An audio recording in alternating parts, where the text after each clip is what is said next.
name is Mark Shuby. I'm the Student Assistance Coordinator for Saline Schools, and I am also the SAD Advisor. For those of you who don't know what a student assistant person does, I am in charge of the alcohol and drug-free programming for the district, the intervening on alcohol and drug problems for the district. I also assist counselors and social workers in mental health issues and our violence prevention programs.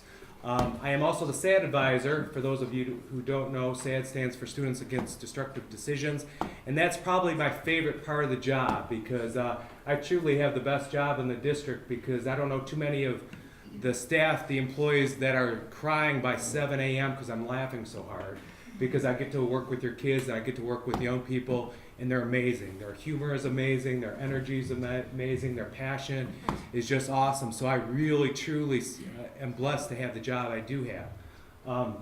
If you know anything about SAD groups across the state of Michigan and the nation, for years we pretty much lead in terms of the number of kids involved in our programs, and also by far we outweigh other people in terms of the number of males. Chapter after chapter keeps on talking to me about how do you get males involved? How do you get males involved?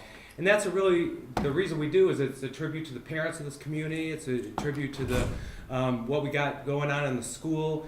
And one thing I can speak of talking to other advisors and other student assistance coordinators, we get a tremendous amount of respect and support from our central office and our administration. There isn't one time that we wanted to do a program where our administration said no. I really think our administration understands the power of our young people, and they really view them with respect and use them as resources. It is truly a privilege for me to introduce this program because this whole night was designed by young people. It was their idea. They wrote the scripts, they wrote the activities, they wrote the lines. They worked really hard getting here early in the morning to rehearse. And when it comes to drug and alcohol prevention, I hear all the time, oh, I wish I had money, I wish we had money, I wish we had money to do the things. I don't think it's about money, I think it's about passion. And these kids have passion. I mean, they work just as hard as any adult in here. Their schedule is mind-boggling. They work hard, they're involved with so many things, but they find the time to get here at 6:45, 10 to 7, sometimes 7:05 to do this, and they're amazing. There's a lot of kids, and I could go on and on about how awesome they are, but I do want to single out two people because I think their involvement in this is amazing. First of all, we have Liesl Baker. If you can come out here, Liesl. She is a senior at Saline Schools, and she is pretty awesome. She wrote a lot of our scripts for tonight, a lot of our activities for tonight. She worked really hard. She kind of kept people on track, on time, made sure people know what's going on in terms of where they need to be in terms of staging. So she worked extremely hard on writing the scripts and things. And then we have Taylor Mulder, who did a fantastic job on research and developing the PowerPoint presentation. She has really worked extremely hard. She's just as busy as anyone in here, but her passion lies in here in this subject, and she did a great job doing the research on this. So we're going to start with Taylor Mulder. She's going to walk us through the PowerPoint presentation, and then we'll do some other things. And we're going to try to present the information a lot of different ways. We don't want to sit up here and just talk and ramble on like I'm doing right now. But we have a lot of things. One thing about this space, though, we don't have a lot of ability to do a lot of things with lighting and sound. Michaela Wells back there, she is a guru when it comes to lights and sound, so she's going to do her best and work in her magic, but just please bear with us and focus on the content, maybe not the presentation, because we're very limited here, okay? Taylor Mulder, take it away, please. Okay.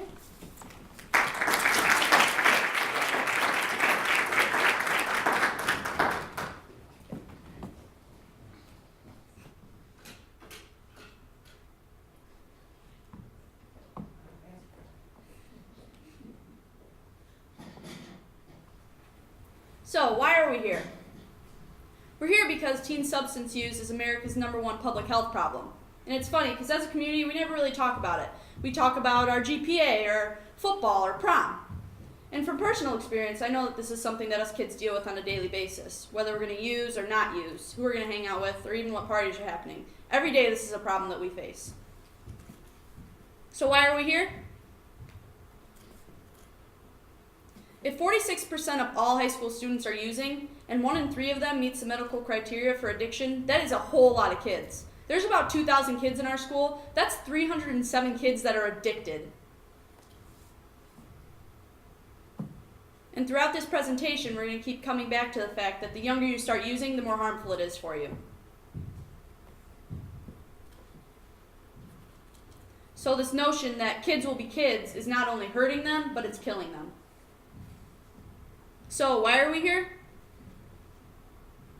We know that there's an unbelievable amount of pain and suffering related to substance use. And we know that the health issues are devastating.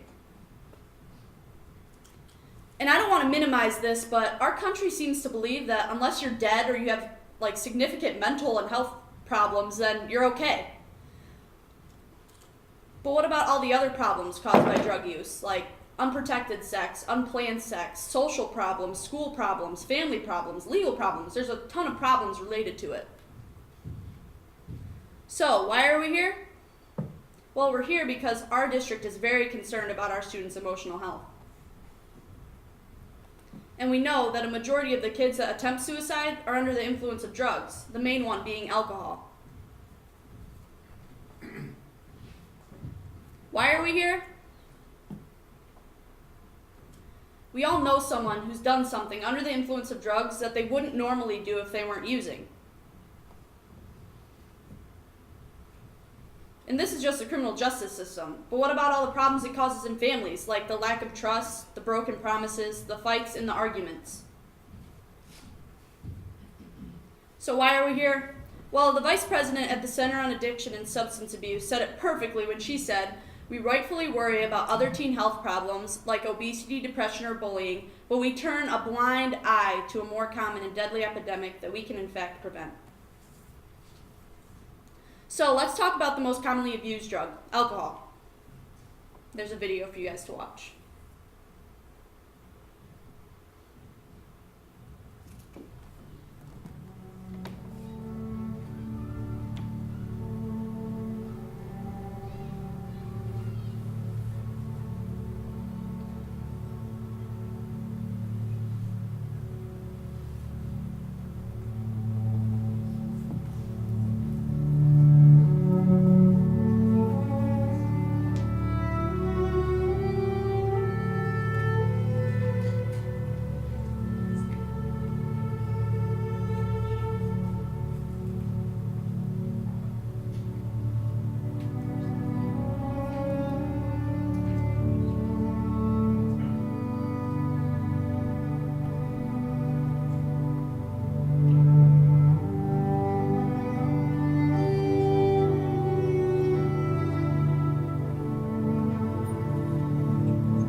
This is where we are.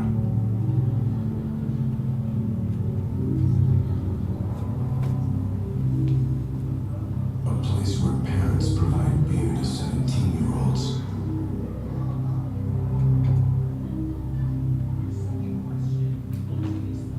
Where ninth graders drink rum from Coke bottles during school.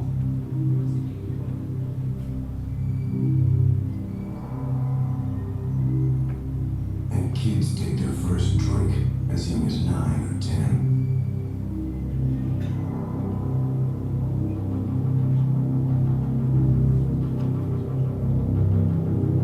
A place where alcohol tastes like lemonade.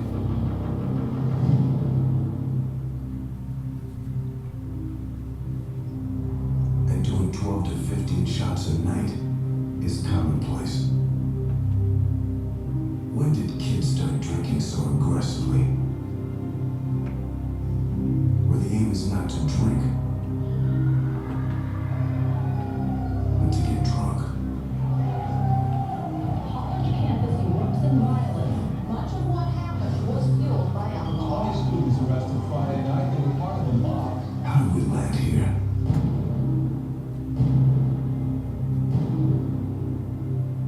In this place?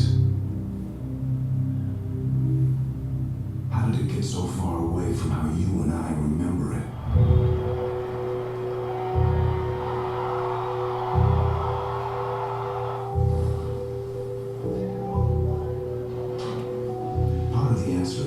outside our door. In an environment that has shifted dramatically over the years, alcohol seems to be nearly everywhere.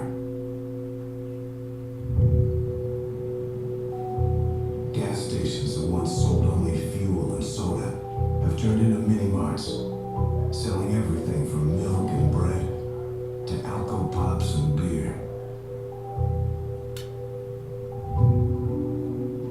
Local festivals where the focus was on food and family fun have turned to beer tents and alcohol sponsorship. Even parking lots have turned away from their mundane use and are now playing fields for relentless partying. Look around.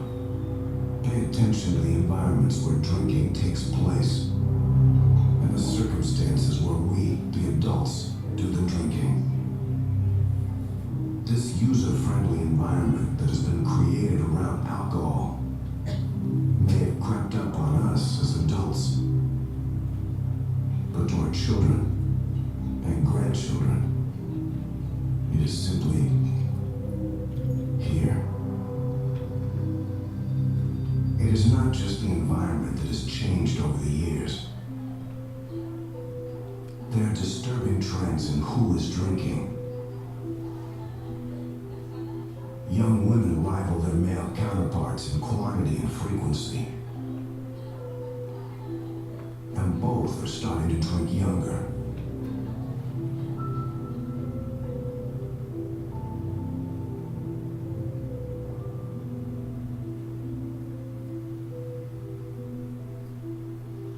Many are not even teenagers yet. They are children, starting as young as 6th grade. My name is Jack. I'm Olivia, I'm Trenton and I'm 12 years old.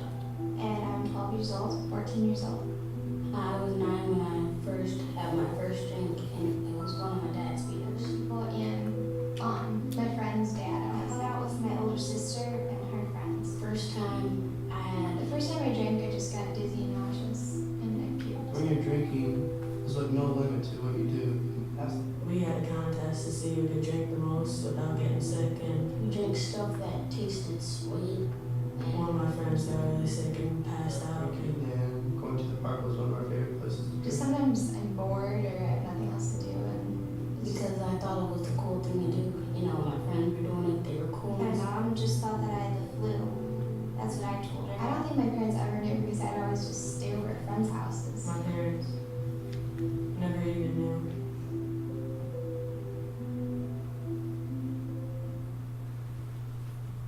Ladies and gentlemen, good morning. Good to see all of you today.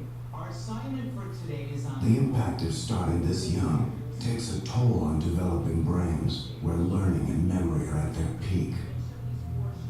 Alcohol impairs the part of the brain that takes new memories and locks them into long-term storage. It damages the frontal lobe of the brain, the area that undergoes the most change during adolescence. That's what And these children who start to drink before age 15 are 4 times as likely to end up alcohol dependent than if they had waited until the legal age of 21.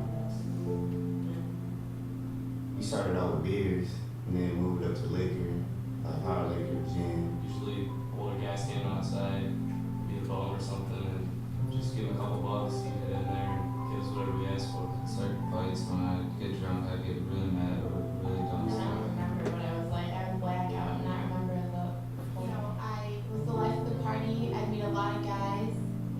And then the ambulances came, the cops were called, and they ended up taking him to the hospital, and he died that night in the hospital. One night, my mom found me passed out on the bed before. Get to know those guys. I'd be drunk, and they'd kind of take advantage of me.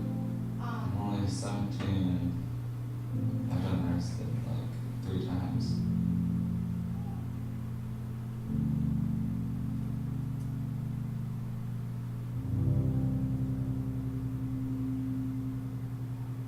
There is There's one consistent message heard from all youth who drink. In an environment that offers alcohol in nearly every corner, it is far too easy to get. An older friend, brother, or sister will buy. It gets pilfered from mom and dad's well-stocked refrigerator. And sometimes, even a parent will provide. Rationalizing that it is safer to buy and take the car keys.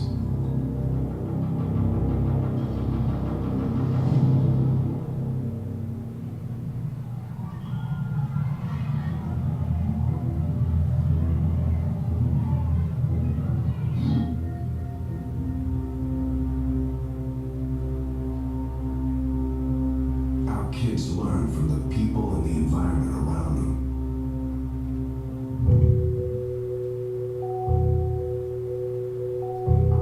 What they see and hear makes drinking seem casual, innocent, even expected.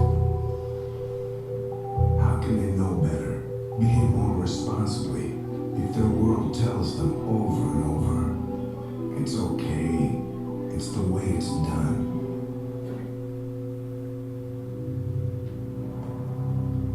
What's your emergency? You got an ambulance? We got a guy who's passed out. He drank way too much. We found him this morning. Okay. But a bunch of them were all drinking. Okay, is he breathing? I don't know. He's not waking up. And you have some help on the way, okay? How old do you think he is? Maybe 18, 19. Looks like he's breathing very much at all. Looks like he's ill. Wake up.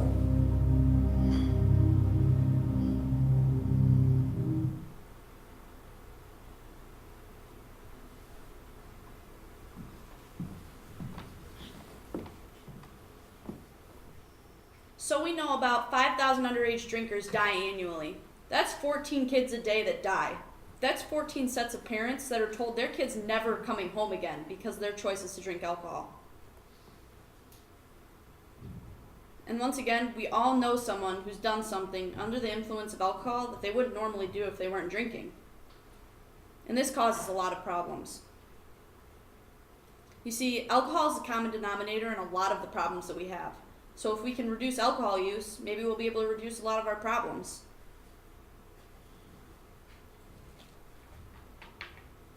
We know healthcare costs are rising, and look at what we're spending a ton of our money on. And if 62% of all 12th graders have used alcohol in the past year, that's a whole lot of kids. I know a ton of kids that drink, yet all I seem to hear about all the time is the heroin problem in Saline. Personally, I don't know anyone that uses heroin, and I know my friends don't either. And the stats say that less than 1% of our population will ever use heroin. So we know a major part of substance abuse is denial. So we can talk about the heroin problem because for 99% of us, it's not us using, or it's not our kids using, it's not parents using. But if we start talking about alcohol, we all have to start looking at our use. Parents have to start looking at their use. Teachers have to start looking at their use. Community leaders have to look at their use. And we don't like to do that. So we can talk about heroin because none of us are using it. It's not a heroin problem, it's an addiction problem. And we all know that the culture of athletics has changed. In the past, a majority of the people that were using drugs were not involved in athletics, but that's completely turned around. A majority of the people that are using are involved in athletics, so it's no longer a protective factor. And if a parent knew the number of kids that were using, the number of athletes that were using, they'd be shocked. Our community's awesome and we have a great place to live, but statistically, we have run a higher risk of drug use in our town because we're an upper middle class community, we have access to health care, and we're close to 2 major universities, so we're around that atmosphere all the time. Now let's talk about marijuana. The Monitoring the Future study is a study conducted by the University of Michigan. They hand out a survey across the country and it monitors the trends of adolescent drug use. And they found that in 2013, 22.7% of 12th graders have used marijuana. Just like alcohol, I know a ton of kids that smoke marijuana, and it's a very big problem in Saline. We also know that 14.1% of high school seniors have admitted to driving under the influence of marijuana in the past 2 weeks. We've already alluded to the prevalence of the number of kids using, and we know that the death rate is rising. But all I seem to hear about in the media is how safe it is. If marijuana is so safe, then how come in 2010, 572,000 people were admitted to emergency rooms due to their use? And if marijuana is so safe, how come so many people are being admitted to treatment? We know to be admitted to treatment, you have to meet a very strict criteria. You can't just walk in and get treatment. You have to have a loss of control, an increase in tolerance, using despite negative consequences, and you have to have significant problems in your life. This graph shows the number of adolescents that are admitted to treatment facilities every day and for what drug. As you can see, marijuana is the one on the far left, and they have 266 kids admitted every day. That's more than all the other drugs combined.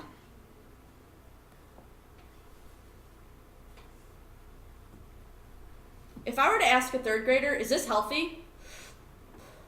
They'd say, no, smoking's not healthy. I'm putting smoke in my lungs. So if I ask a third grader, is this healthy?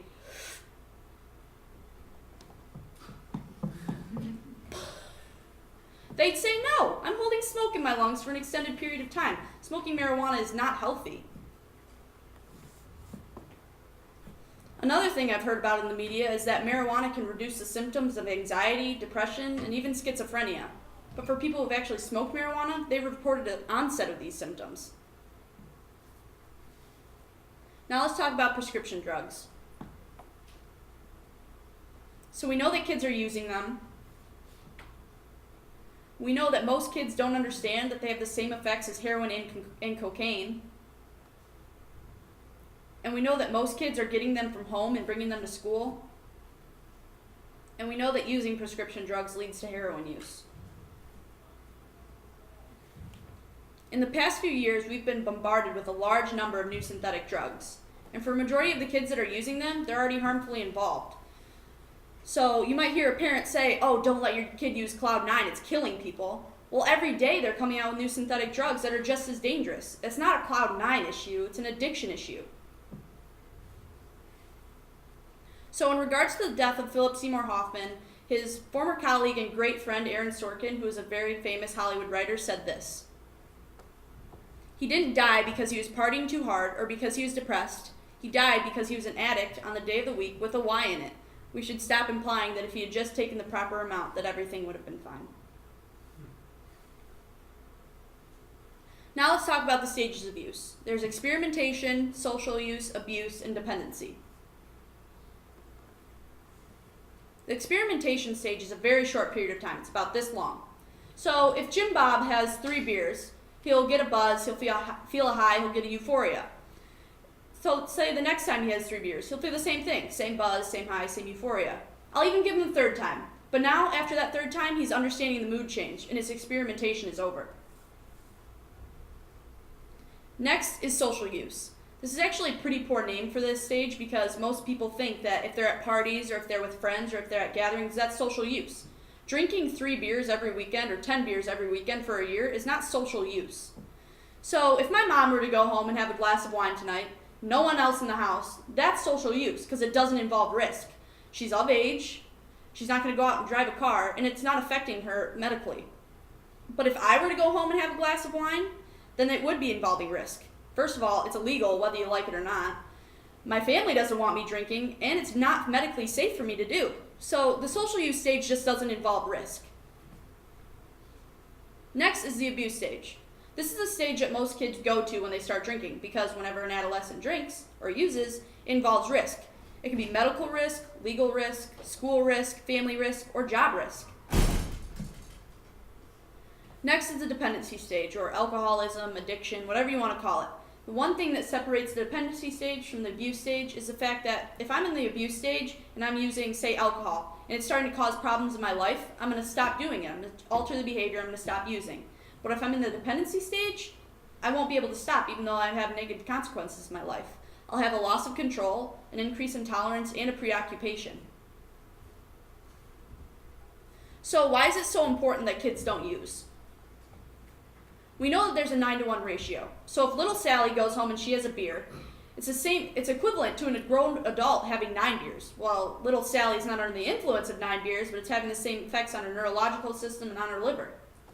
And that's why adolescents can become quickly addicted without genetic predisposition.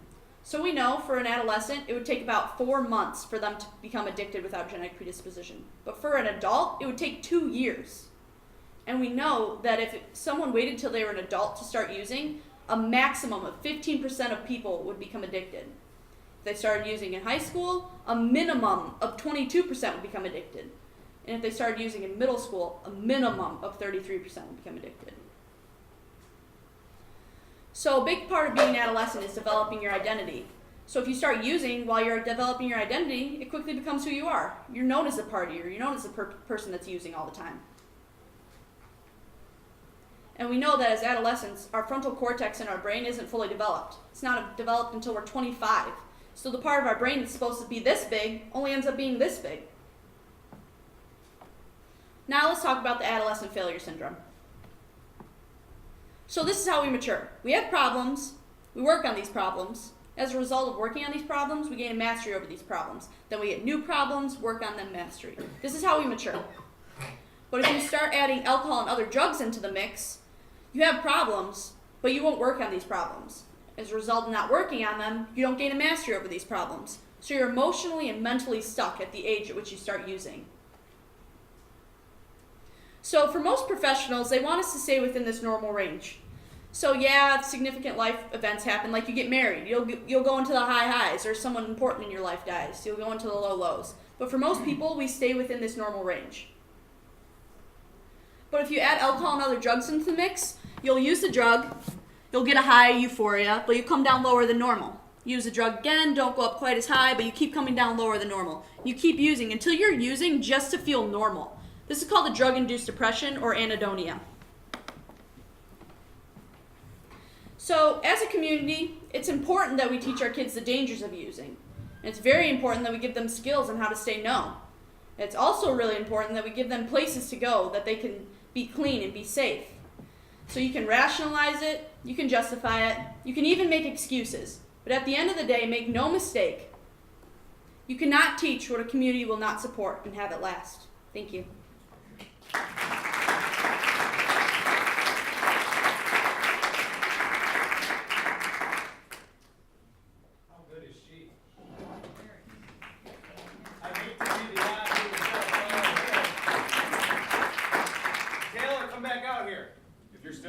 Yeah, I'm still here. You did a great job.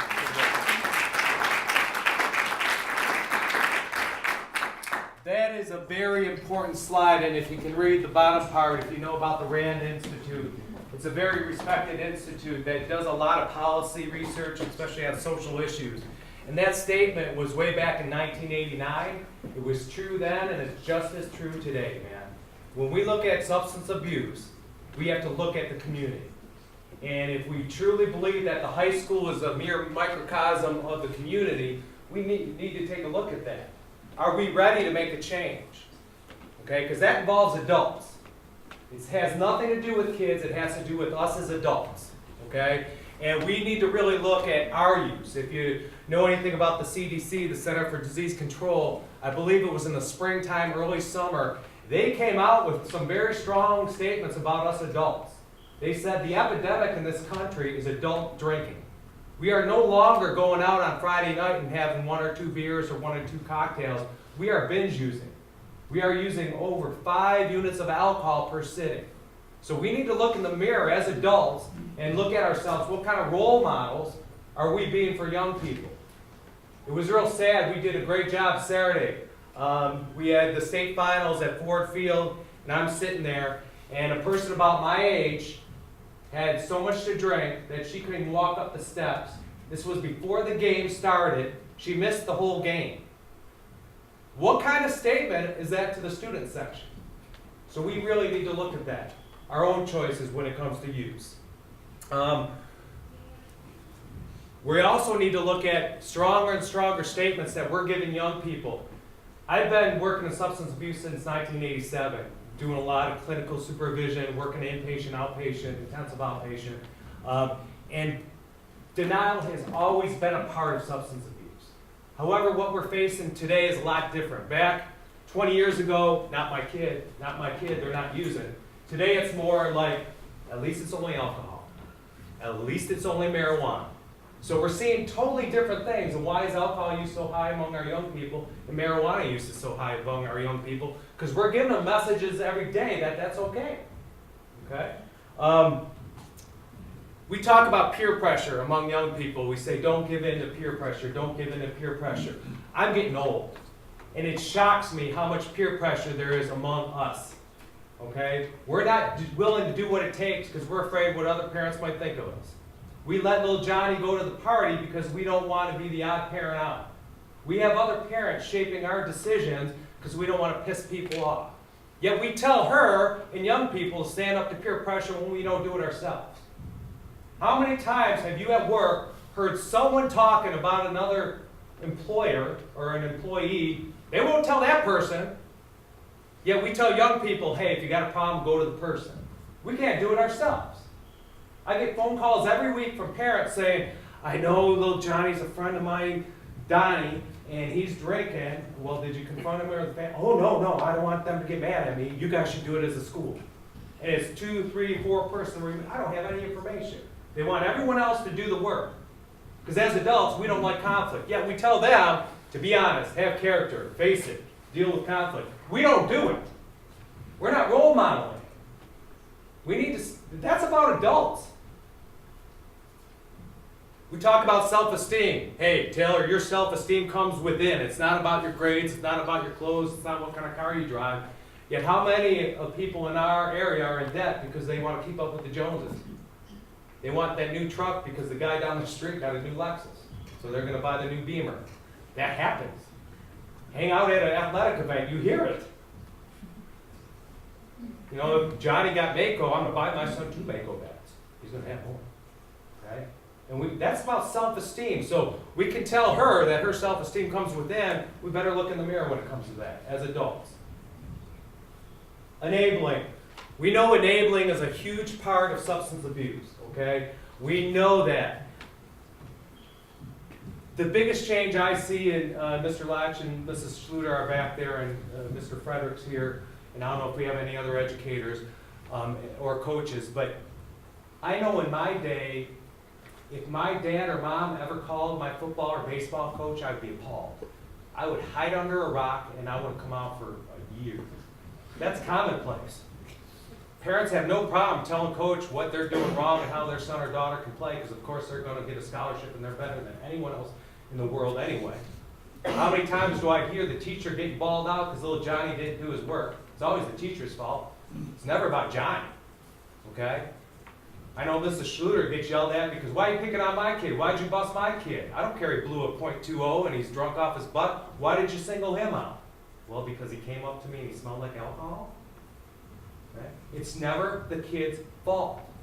Mrs. Monahan, or Michelle, she likes to be called. I'm used to the school environment, but you know, she can tell you, not too long ago, we had a kid who he was cheating on a math test. He wanted to participate in an athletic event. He didn't study for the math test, and he was busted. He owned it right to the teacher.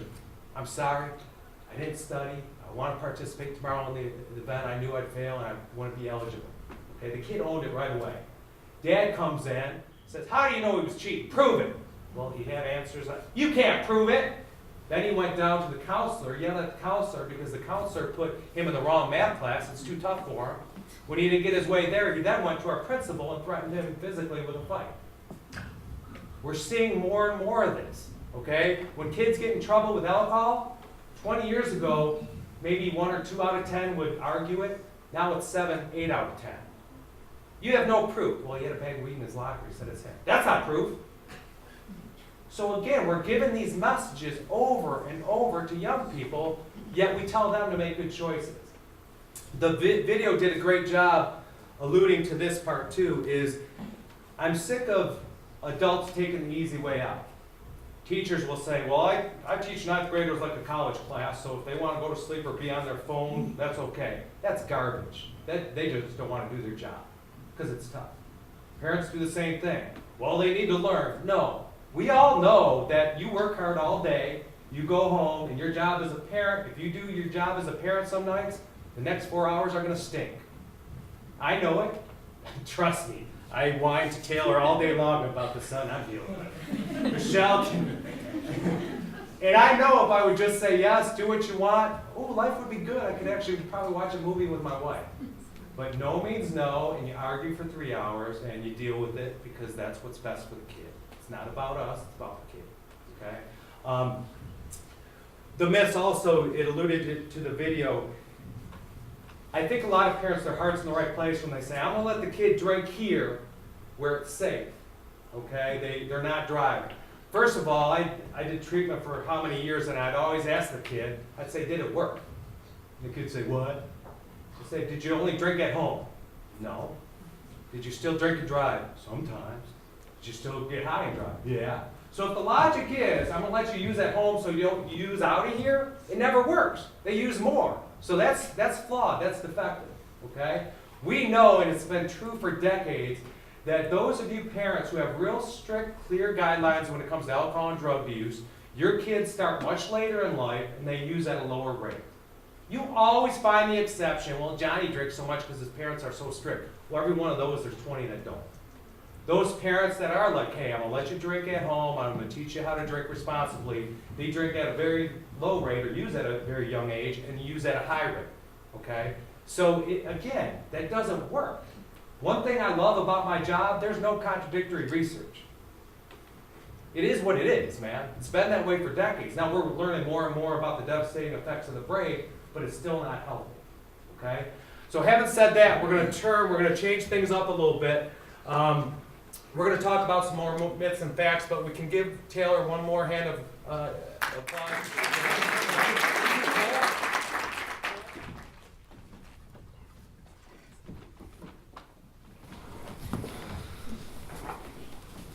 Hi, I'm Myth 1 and I work at BMW.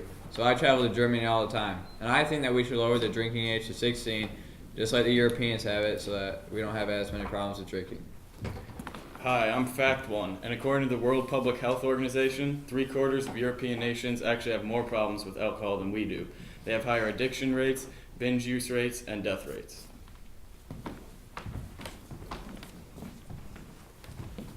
Hi, I'm Myth 2, and I'm a local business owner. I don't have a problem with teens smoking marijuana because it's not physically addicting, so kids will be kids. I'm Fact 2, and according to multiple scientific sources, marijuana is physically addicting. It's been proven for decades. Hi, I'm Myth 3, I'm a firefighter, and I'm sick of all the problems we have with kids trying all these new drugs. But I don't mind if they drink a few beers once in a while. What's wrong with a few beers? Hi, I'm Fact 3. First off, kids are getting to drinking to get drunk. They binge drink. The belief that they have one drink and stop isn't true. Additionally, the younger a person starts using, the more opportunity there is for problems related to that drug, even without a genetic predisposition. Remember, alcohol affects the whole entire brain and major organs in the body. Hi, I'm Myth 4. I'm a family therapist, and I think that kids use drugs to rebel. Hi, I'm Fact 4, and the fact is most kids do not use drugs to rebel. They use to get high. They're seeking a mood change. Hi, I'm Myth number 5. I'm a stay-at-home mom, and the reason why kids are using Adderall nowadays is because schools expect way too much. Hi, I'm Fact 5. Most college kids use prescription drugs for academics, so parents assume the same for high schoolers. But in fact, they use them to get high. Hi, I'm Myth 6. I'm a high school coach, and I think that we go about teaching kids not to drink the wrong way. I think we should be teaching them how to drink responsibly. Hi, I'm Fact 6, and teaching kids to drink responsibly is actually impossible because your frontal cortex, which is responsible for decision making and your judgments, is not fully developed until age 25. So let me give you a visual. This basketball represents the size of a 25-year-old's frontal cortex, which is fully developed. This softball represents the size of an adolescent's frontal cortex. Now, if you happen to be a guy in high school, this is the size of your frontal cortex, kind of like Jordan here. And if you add drugs and alcohol to the mix, this is the size of your frontal cortex, which will never grow and develop to be the size of the basketball like you would if you did not use drugs or alcohol.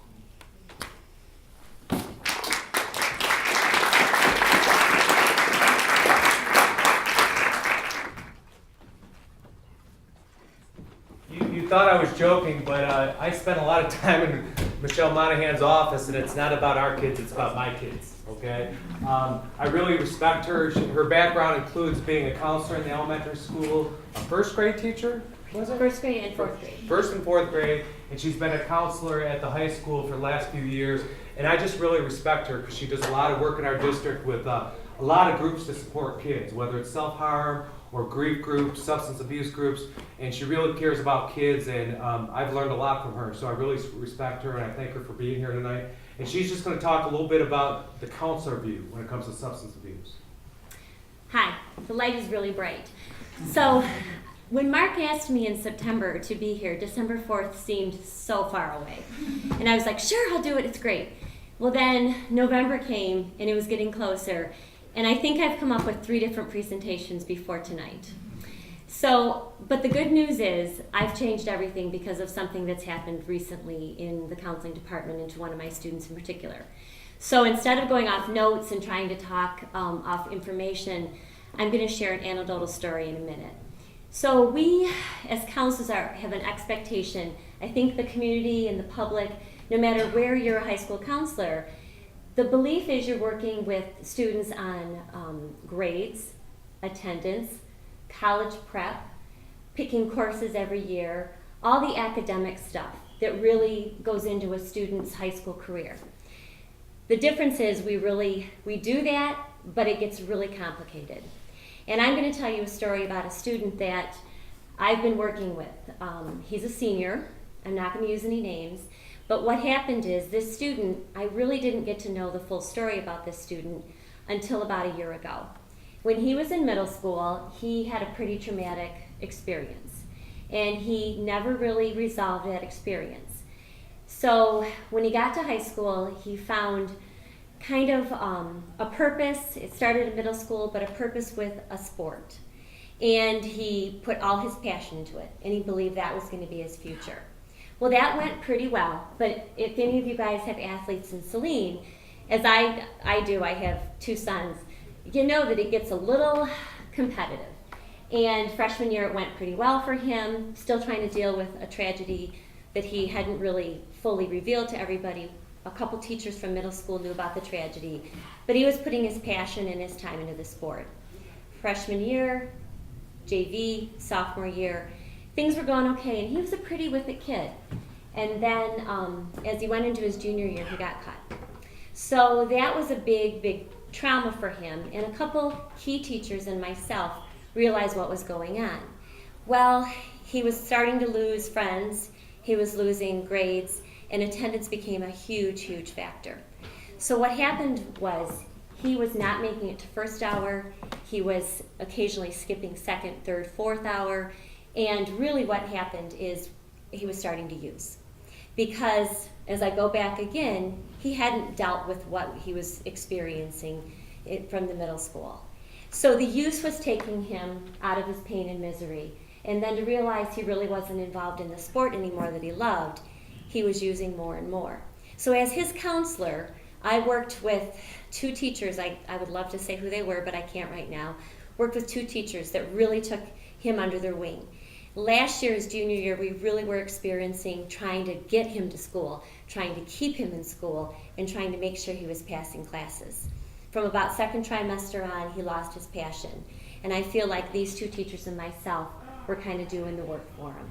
Like, he came back this year, very flat affect, really didn't feel it in school.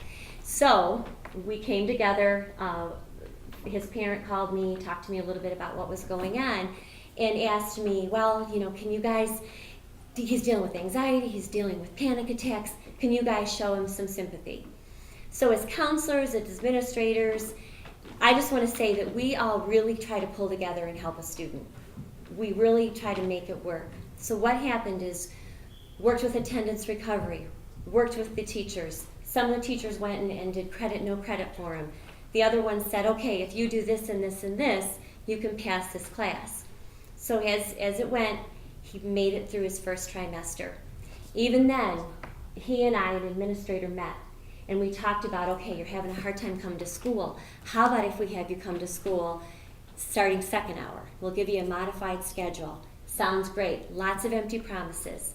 Because the underlying factor was we're working on attendance, we're working on his grades, we're working on getting him to graduation. He's falling short of credits. But there's this piece, this use piece, that he couldn't break free of. So, feeling pretty good. I'm already into trimester 2. We're 6 days in, and something happened. One of the teachers came to me and said, look, he only needs 1 credit. Can we do this? Can we keep him in 1 class? Can we give him an online? Can we get him out of here so that he can get on and start the rest of his career?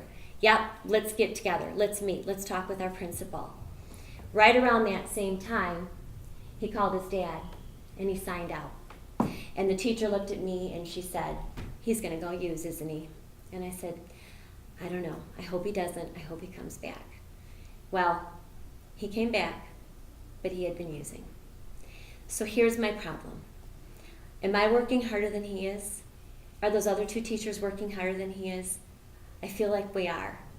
So my heart's breaking tonight because this boy is throwing everything away because of his marijuana use. But why is he doing that? Because he hasn't dealt with what he really, really needs to deal with. And that's the pain and the hurt from years ago. So this is what I'm trying to say, is that Mr. Schuby asked me, he's like, talk about what you do as a counselor. And I can say for my other 3 colleagues, we try to get those students through. We try to figure out what's going on. But if the community will help us, help support, help say no, help stop them from that use, and help them find other ways and other avenues to deal with their anxiety, it would be so much better. But I want to promise you we work really hard, and we're really trying to deal with this issue. And I'm here tonight too because this group amazes me. And if every student at that high school had 1 cell from this group, we would be so much more successful. So I don't know, I'm just talking from my heart right now, but I just want you guys to realize the seriousness of addiction and of use. And as counselors, yes, we do work on grades. Yes, we do work on attendance. Yes, we do work on trying to get you to college. But we also try to help you get to the next day. So that's why I'm here. Thank you for listening, and I hope you enjoy the rest of the program.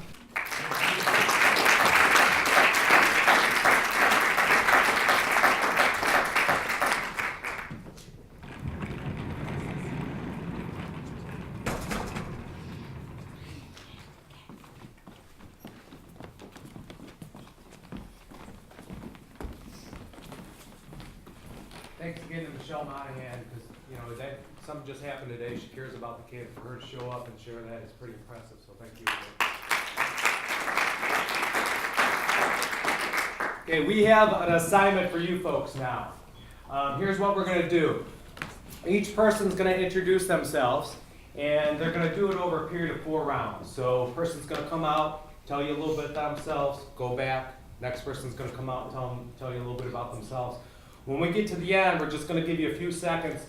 And if you have a son or daughter that you love with all your heart, like we all do, pick which one you want your son or daughter to hang out with. Okay? If you had that power and control that I wish I had, you could make your kid hang out with whatever kid you want. You make the pick.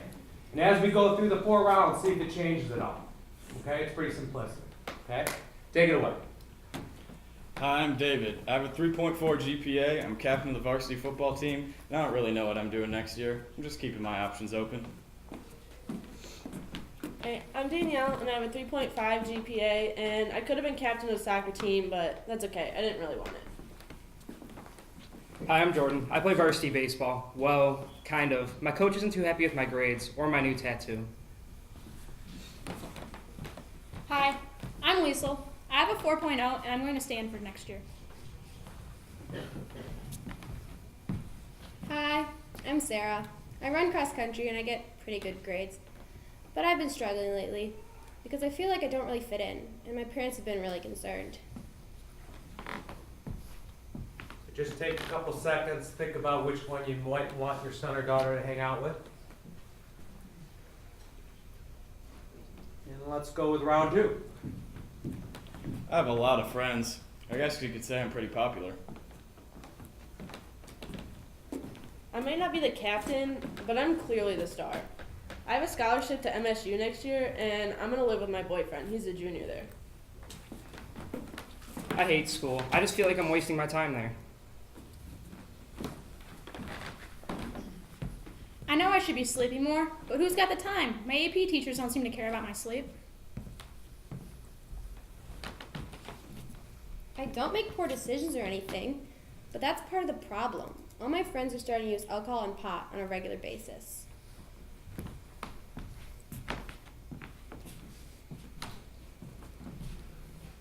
Let's go round 3. My friends are confused about my 3-4 because they never see me putting in the work. Let's just say I've got plenty of lady friends to help me out. Girls want to be with me even if it's just for a night. I tell them there's enough to go around.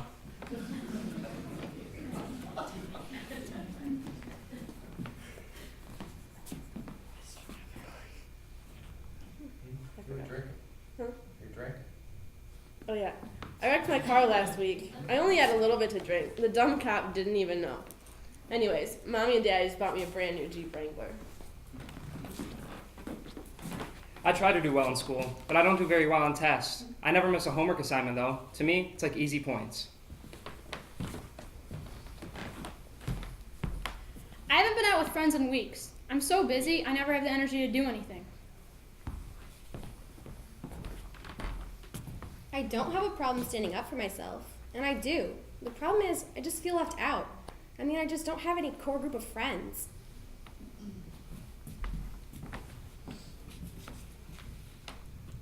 And the last round. I'm not stupid enough to drink. Everyone can tell when you drink. I smoke pot instead. I'm high all the time and no one even notices. My coaches say that drinking isn't healthy for me, but I have a scholarship, guys want to be with me, and I get good grades, and parents absolutely love me. So I'll drink what I want, when I want. What they don't know won't hurt them. I love Sunday and Wednesday nights. I get to be with my church group those nights. Oh, my tattoo. It's my favorite Bible verse. I want to be a youth minister when I graduate.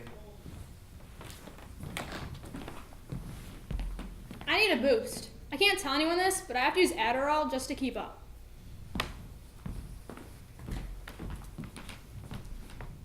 My parents and I have talked about maybe switching schools next year, but my fear is maybe the problem's with me. I mean, what's wrong with me that I don't have many friends?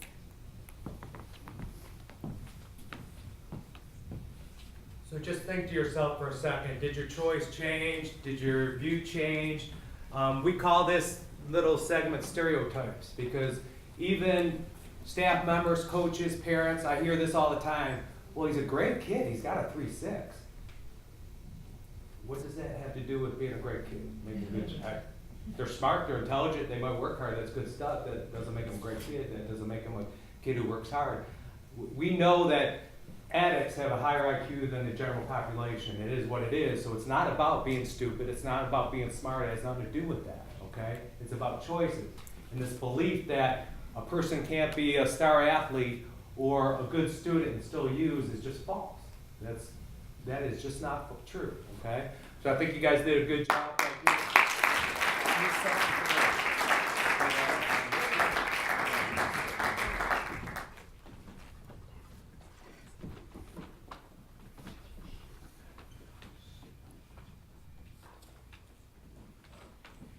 Honey, are you about ready? We should be on the road by now. I'll be there in a minute. David, I know you're a good kid, but no screwing around this weekend, okay? We are trusting you. And your brother will be here to check in on you. Yeah, I got you, Dad. Connor, did you talk to David about our expectations for this weekend? Yes, we're all set. Let's go. Did you talk about no friends? No. No girls? No. No staying up all night? No. Did you give him any money for food? No. So you basically did nothing. All right. David, we are trusting you to stay home this weekend. It is very important that you do not break that trust. I know, Mom. I can handle it. All right. You can only have Thomas over. That's it. And no girls over either. And remember, you have that calc test on Monday, so make sure you don't stay up all night and you study. Yeah, okay. See you guys. Oh, and here, some money for food. And then your brother will be in to check in on you. We love you. Be safe. I have to make a ton on the road.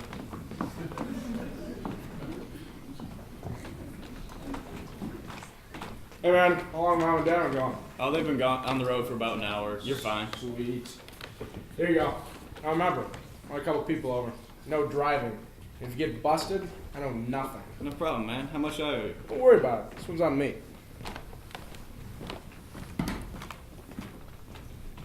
Hey, Thomas, party at my house tonight. Remember, just bring a few people. Okay. Hey, Diesel. Yeah. Party at David's house. Be there. Alright. Hey, Lexi, there's a party at David's house. Let's go. Hey, Danny, it's a party at David's house. You should come. Alright, hey, Lantman, party at David's house. Let's All right. Hey, Brooke. Party at David's house. Be there. Hey, Sarah, party at David's house. Be there. Hey, Marissa, party at David's house. See you there. Hey, Danny, there's a party at David's house. You should totally come. Hey, Emily, party at David's house. Be there. Hey, Taylor, there's a party at David. You should come. Megan, party at David's house. Let's go. Good. Gage, party at David's house. Show up. Jake, party at David's house. Gotta go. Faux show.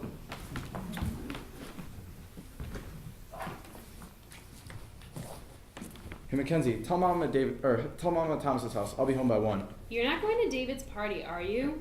How did you know about that? It's all over Twitter. Duh. You're not going, are you? Don't worry about it. It's not a big deal. You just got busted last week and you just got your car back. If you get caught again, Mom and Dad are going to be so pissed. Kenz, you just be quiet. It'll be fine. I'll talk to you when I get home.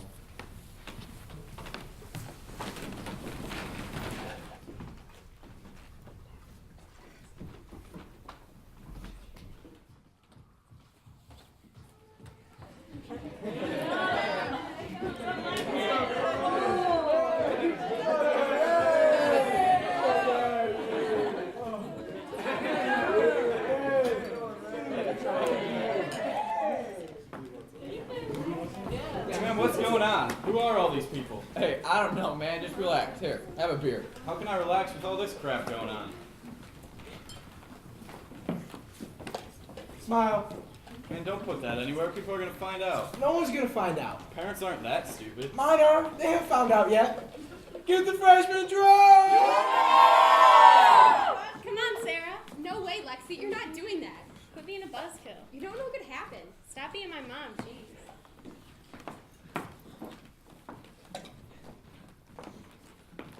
Here's a little something special. Hey, drink! Drink! Oh my gosh, that's so gross. Yeah. I'm next. My turn. Only a few beers. I'm driving. Here's a little kick. You can handle it. Drink!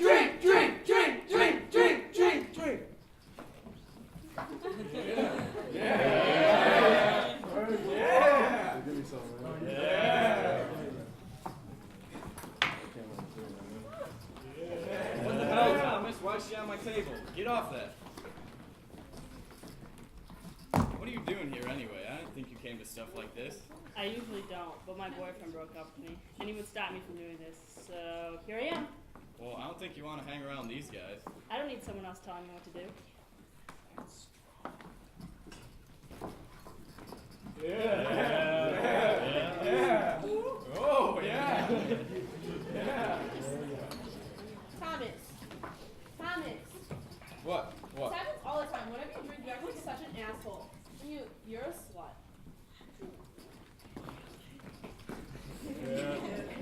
What's her deal? I don't know, man. She thinks I'm gonna cheat on her.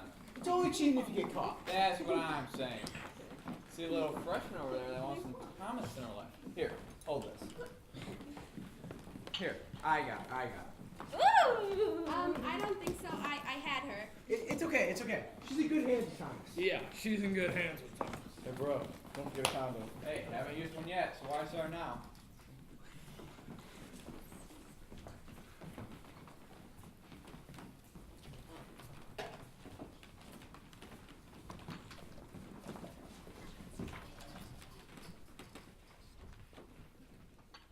Hey, Mackenzie, where's your brother? I don't know. He said he was at Thomas's. Well, I called him and I called Thomas, and neither of them picked up. I don't know what to tell you, Mom.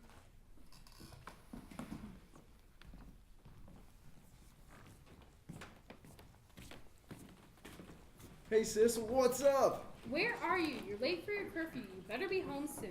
Alright. I have to bring some females home first.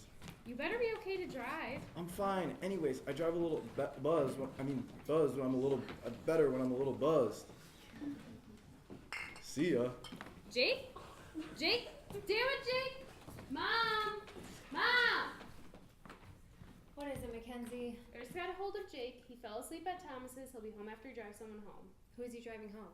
I don't know. He didn't say. I'm going to bed.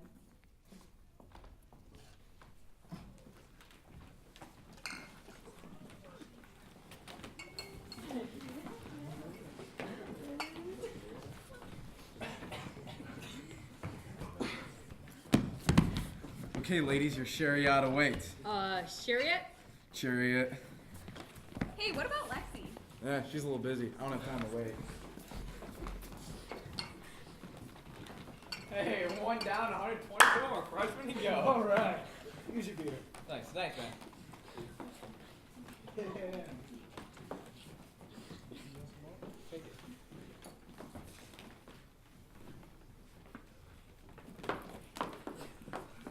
What the hell, David? It's not my fault. I don't even know who half these people are. I told you I had a couple people over. I just invited Thomas. I don't know what you want. Shut up now and get everyone out of here. Everybody out! I said everybody out. I have to tell you more than twice to get out. Want to dance, boy? This place is a mess. What are you still doing here? I told you to get out. I think my friend's passed out in the back. Grab her quick. Such a disgrace, David. Trust me for 2 seconds. Hey, don't hurt me, man. I just gotta grab a few. Count of one. One.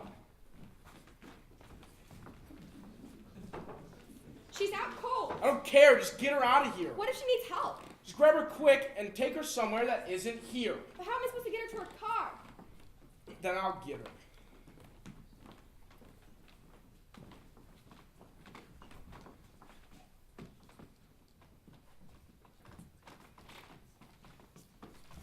There's cans everywhere, David. This place is a mess. There's couch cushions laying all over the damn floor. What are Mom and Dad gonna think? Don't get mad at me. I just invited Thomas. Now there's burn marks on the damn floor. It's not my fault. This was just for fun. What were you thinking?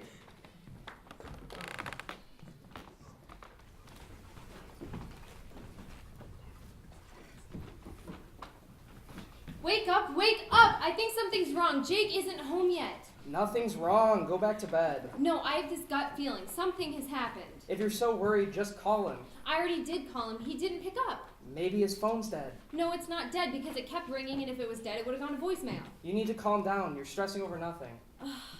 Mackenzie! Mackenzie, come downstairs! What do you want? It's late. Nothing. Go back to bed. Everything's fine. Everything is not fine. Don't minimize this. He's out 2 hours past his curfew. Wait. Jake isn't home yet? No, he's not, Mackenzie. And you said he went to Thomas's. Is that true? Well, if you know something, you need to tell us.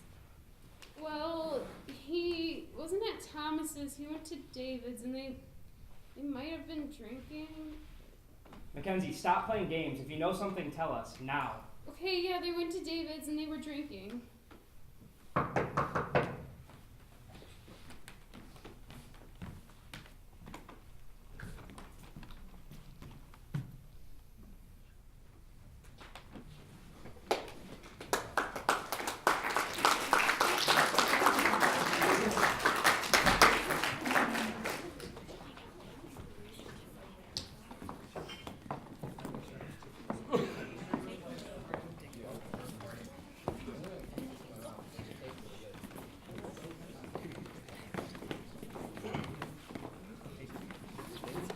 I think you guys know this stuff happens all the time, and it happens in Saline a lot, and it happens every weekend, and we haven't had one in a while where there was a lot of damage, but not too long ago there was a rash of, within a half hour, $75,000 worth of damage, $125,000 worth of damage at particular houses.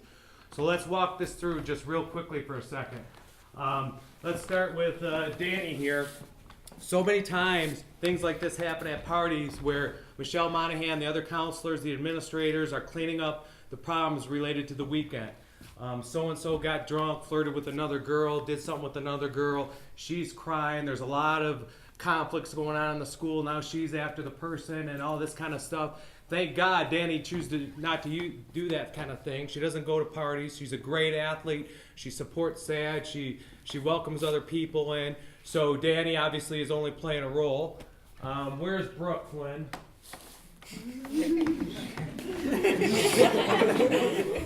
What does your dad have to say? But this happens all the time. A couple years ago, we have our prom at Eastern. And they get those big party buses, and one particular bus had 2 stripper poles in it. And as they pulled up in the parking lot, a girl decided to have fun and pretend like she was stripping, or she was doing that on the way in. Thank God when she pulled up, there wasn't clothes off, but what are they doing? And this happens all the time. You hear about guys and girls doing things they would have never done. Thank God Brooke is not like that. She's an amazing hockey player. She's an amazing athlete. But the kind of person she is blows all that away. I just wrote another recommendation letter for her. She's the kind of person with some other here, they'll cruise the lunchroom. Whoever's down, whoever's sitting alone, she'll grab them and bring them down to my office or wherever they need to be and say, hey, it's not okay that people are alone. So thank God Brooke doesn't act like that and walk that walk. Baldus!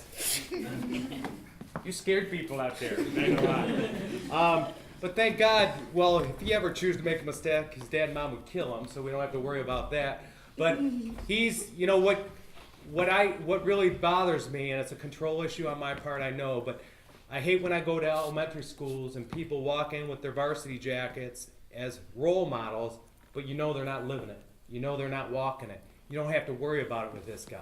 He walks it, he breathes it, he lives it, and it's so refreshing that you've got an amazing athlete who's a better person. Okay, and that's Baldus. David, where's David? I think your dad's still out here. Whatever his parents are doing, raising young men, they should write a book because him and his brother Joe are amazing young people. They have character, they have integrity. David got involved with SAD last year and he's been instrumental in our programs.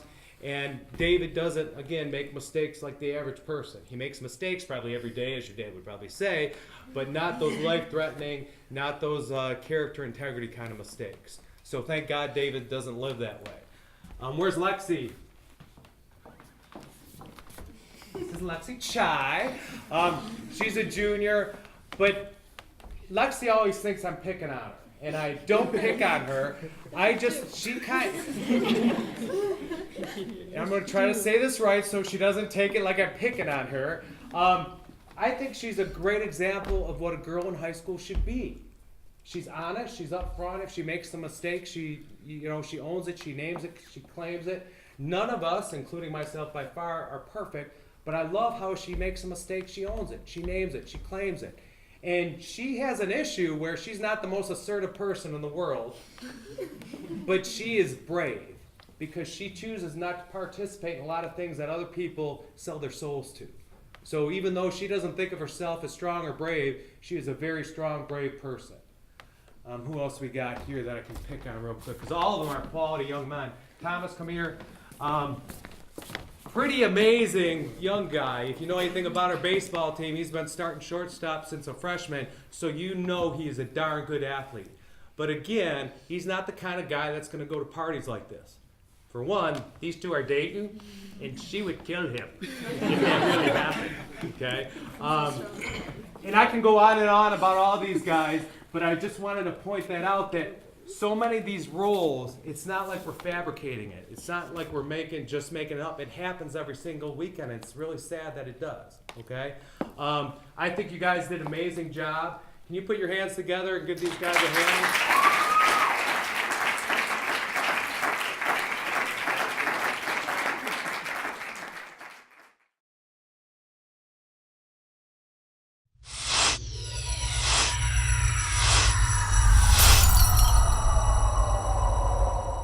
This has been an SCTN production.